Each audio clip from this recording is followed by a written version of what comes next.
नमस्कार दोस्तों, हमारे चैनल पर आपका स्वागत है। कृष्ण की राधा के साथ लीलाएं और राधा की कृष्ण के लिए दीवानगी किसी से छुपी नहीं है। आज भी उनके अमर प्रेम उदाहरण लोग देते हैं। भले ही ये एक दूसरे के कभी हो नहीं सके, लेकिन फिर भी इनका नाम साथ में लिया जाता है। आखिर ऐसी क्या वजह थी जिसके चलते राधा कृष्ण की प्रेम कहानी अधूरी रह गई? ये किसी को नहीं पता।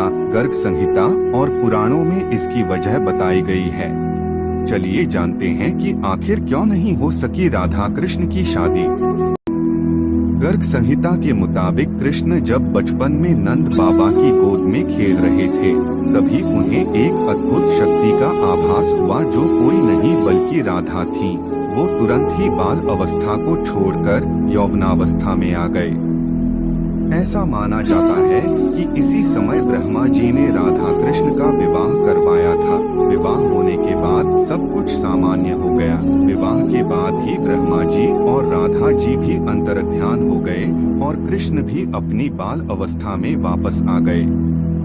पुराणों के अनुसार जब कृष्ण जी वृंदावन छोड़कर जा रहे थे, तब उन्होंने राधा से वादा किया था कि वे लौटकर आएंगे, लेकिन उनकी मुलाकात रुक्मणी से हुई, जो मन ही मन उन्हें अपना पति मान चुकी थी। जब रुक्मणी का विवाह किसी दूसरे से कराया जा रहा था, तब कृष्ण जी वहां पहुंच गए और उनसे शादी कर ली। पौराणिक कथाओं के मुताबिक जब राधा कृष्ण बालपन में मिले थे, तभी उन्हें अपने प्रेम का आभास हो गया था। राधा कृष्ण से उम्र में 11 महीने बड़ी थी और दोनों का प्रेम आध्यात्मिक था, इसलिए वह कभी शादी के बंधन में नहीं बंधे। कृष्ण जी ने रुक्मणी से विवाह इसलिए किया क्योंकि वे जानते थे कि रुक्मणी ही राधा है। दरअसल राधा का ही एक स्वरूप रुक्मणी का था। अब इन कथाओं की माने तो राधा कृष्ण का विवाह सीधे तौर पर तो नहीं हुआ, लेकिन दोनों जीवन भर एक दूसरे से प्रेम करते रहे। ब्रह्मावैवर्त पुराण के अनुसार ही राधा का विवाह यशोदा के भाई रायान गोपा से हो गई थी और राधा रिश्ते में कृष्ण की मामी लगने लगी थी, इसलिए भी उन्होंने शादी नहीं की थी। ऐसा भी कहा जाता है कि राधा ने अपना घर छोड़ दिया था और एक परछाई अपने घर पर छोड़ी थी, उसी से गोपा की शादी की गई थी।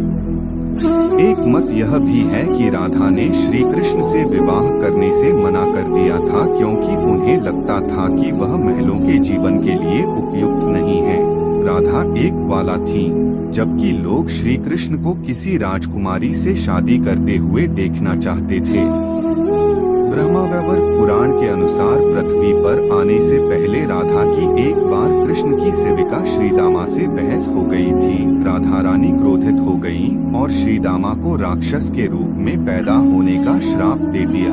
इसके बदले में श्रीदामा ने भी राधा को श्राप दे दिया कि वह एक मानव के रूप में जन्म लेंगी और अपने प्रियतम से 100 साल के लिए बिछड़ जाएंगी।